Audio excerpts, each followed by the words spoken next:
Pendant ce temps, les déserts médicaux font encore des victimes, et pas qu'en France. Et pas qu'en France, il vaut mieux pas être malade lorsqu'on vit dans un désert médical, en France comme en Espagne. Là, ça se passe dans la communauté de Valence, où un patient espagnol atteint d'un cancer de la prostate a dû attendre 514 jours avant d'être reçu par un spécialiste. L'affaire débute le 24 janvier 2022, lorsque ce patient consulte son centre de santé pour des douleurs prostatiques. On lui recommande de se rendre immédiatement au service d'urologie d'un hôpital public de Valence, mais aucune consultation n'est possible. Pas assez de médecins. Il ne sera examiné par un spécialiste que le 23 mai 2023, soit plus d'un an plus tard. Une attente qui, vous l'imaginez, ne fera qu'aggraver ses symptômes. Il n'aura de cesse de relancer l'hôpital pour obtenir un rendez-vous le plus tôt possible.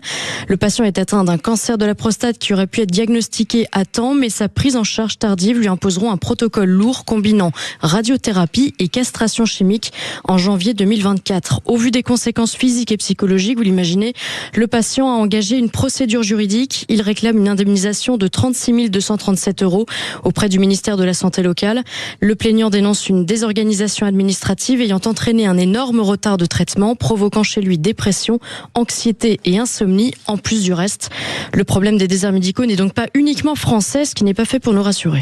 Alors, le problème de la santé espagnole, c'est comme l'anglaise, elle est publique, elle est gratuite. Vous allez à l'hôpital, vous ne payez rien, il n'y a même pas de ticket modérateur, sauf qu'évidemment, il y a manque d'effectifs.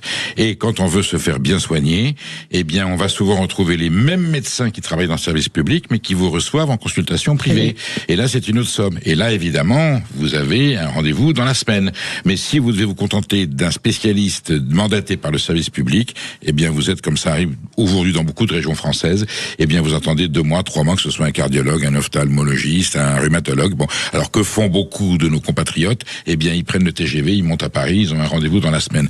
En Espagne, même chose, on va à Barcelone, à Madrid ou dans les grandes villes. Cette personne, visiblement, ne l'entendait pas ainsi et elle a dû qu'attendre 1 an pour se faire diagnostiquer un cancer de la prostate qui aurait pu lui être fatal en plus. Oui.